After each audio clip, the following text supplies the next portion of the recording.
We now know the inside story, but the indications have been there for months. The digital breadcrumbs are pointing to an inevitable conclusion, and Caitlin Clark's connection with the Indiana Fever is not just strained but shattered. There is a deadline for this cooperation. It's not your usual rookie growing pains that are taking place in Indianapolis at the moment. While everyone has been preoccupied with statistics and highlights, this is something more profound that has been developing beneath the surface. I've been following the signals and sifting through the noise, and what I found shows that the issue is much more complicated than anyone could have imagined. Hello, my name is Jax Riley. If you have been watching the WNBA Metag game as much as I have, you are aware that the most significant stories aren't always the ones that make headlines. Sometimes they are concealed in plain sight, just waiting for someone to figure out what's going on. We're delving into one of the most significant unsung tales in women's basketball today. However, please click the subscribe button and set the notification bell before we delve further into this investigation. You don't want to miss the following developments in this dynamic situation, since the stories I unearth don't always remain silent for very long. The tone of the internet discussion indicates that there has been a fundamental change in the relationship between Caitlin Clark and the Indiana Fever. So let's now discuss what is actually going on between them. The fissures were not subtle, they appeared early. It's not just criticism when a generational talent like Caitlin Clark publicly expresses dissatisfaction with how she's being used. It's a red flag. She said, "We need to do a better job getting me the ball in transition because that's when she's at her best." These aren't casual remarks made by a rookie getting used to playing professional basketball. Finding structural issues is a superstar. However, the tale doesn't stop there. What transpired next exposed the growing philosophical divide between the organization and Clark. The remark from coach Stephanie White was instructive. In order to shield Clark from full-court pressure, the system was built around two main ball handlers. It makes sense on paper. For someone whose entire career was built on explosive transition play, it actually signified limitation rather than freedom. Take a moment to consider that. In women's basketball, you have the most dynamic transition player. Someone who can suddenly generate scoring opportunities by pulling up from the logo.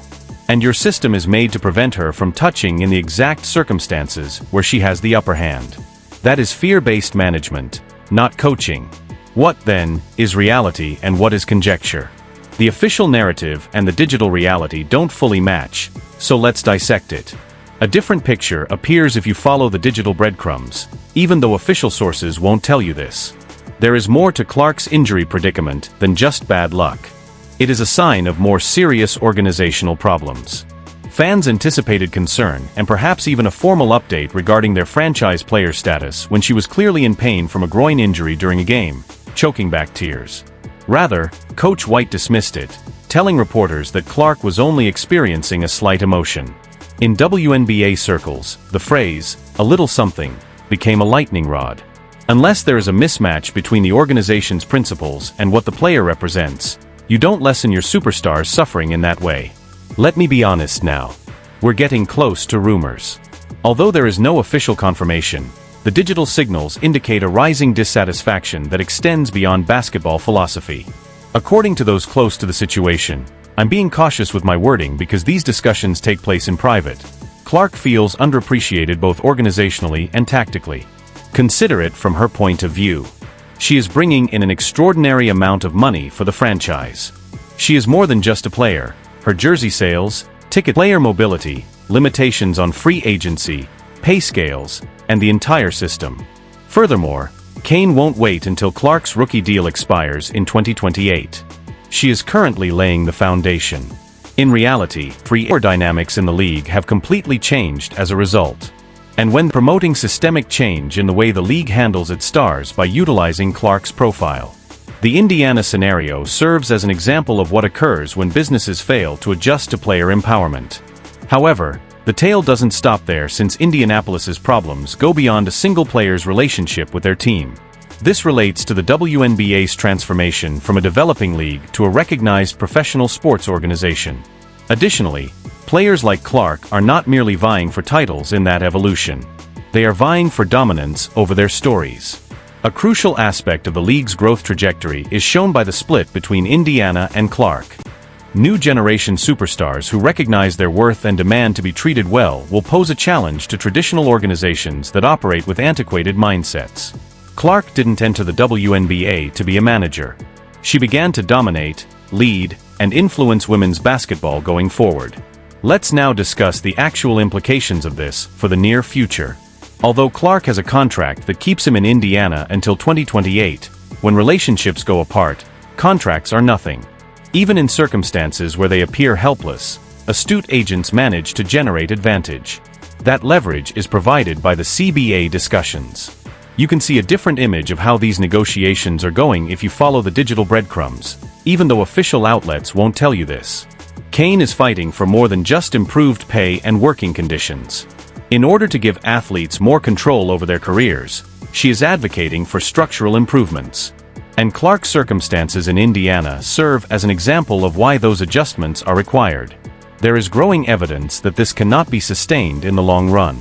These aren't coincidental occurrences, such as when a franchise player openly challenges system decisions, when injury management becomes a contentious issue, or when representatives make calculated appearances at rival venues. They are synchronized pressure points intended to bring about change. That raises the unavoidable question: what comes next? Because the current course is headed toward conflict rather than resolution. The upcoming free agency bonanza in 2026 will completely change the landscape of the league. However, other players will use Clark's predicament as a model. 2026 will be less about individual signings and more about a structural shift in power if Kane can effectively use CBA leverage to create early mobility possibilities and show that player empowerment outweighs corporate authority. This is what I believe is actually taking place, and this is where the inquiry becomes intriguing yet speculative.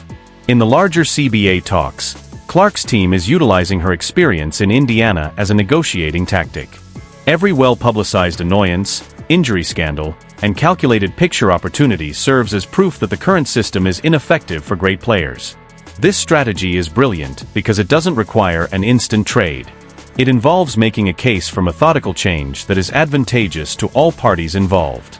Clark becomes the face of player empowerment because her circumstances highlight issues that impact everyone, not because she is requesting special treatment. Here's what Indiana supporters should be concerned about, though. This tactic will only be effective if Clark's value keeps rising and her level of organizational satisfaction falls. And from what we're witnessing, that's precisely what's taking place. It was more than just a homecoming moment when Clark hit the amazing 36-foot three-pointer from beyond her memorial court marking in a recent exhibition game at Iowa. It served as a reminder of her significance outside of Indiana. It was powerful visual as she turned to face the crowd with her self-assured smile, and the arena exploded for someone who is now officially a tourist. The symbolism was deliberate, even though official sources won't admit it. Despite being hurt, Clark continues to perform magic in a setting where she is universally praised. The management-focused mentality she's encountering in Indianapolis stands in sharp contrast to that.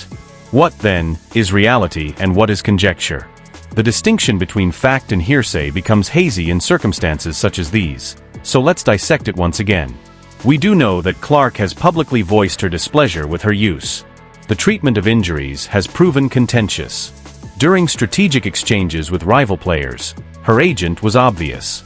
Additionally, chances for systematic change are being created by the CBA discussions.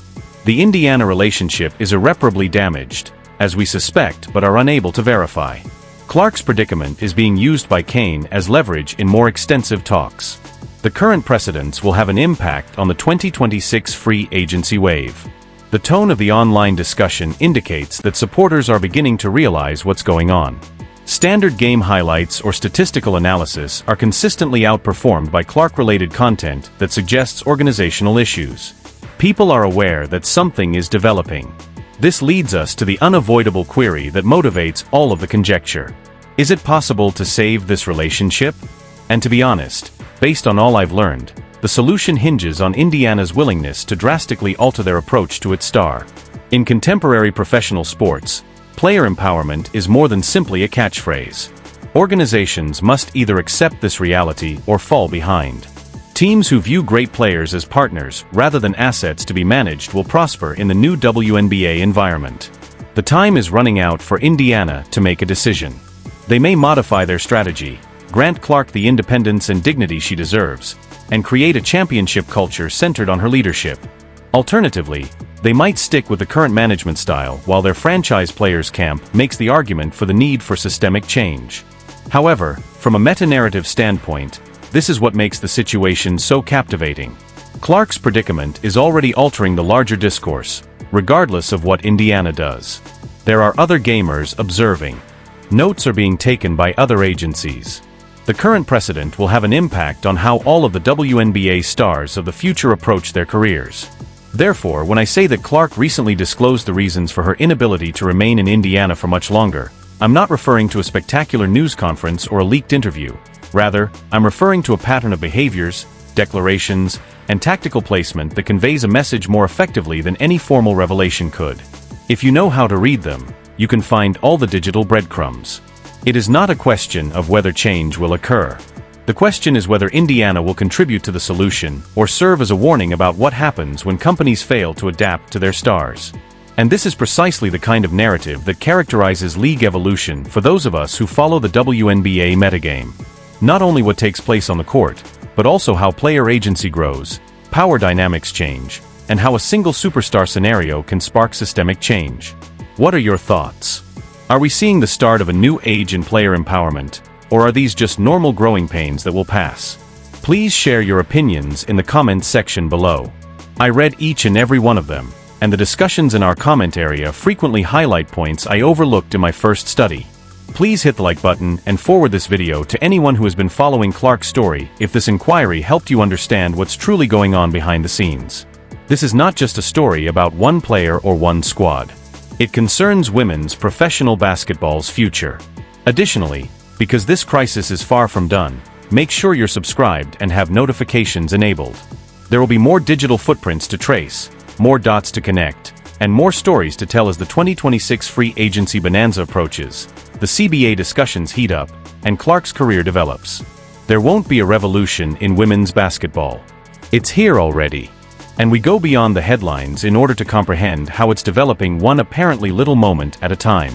Until the next time, continue to read the cues, make the connections, and challenge the narratives that everyone else takes for granted.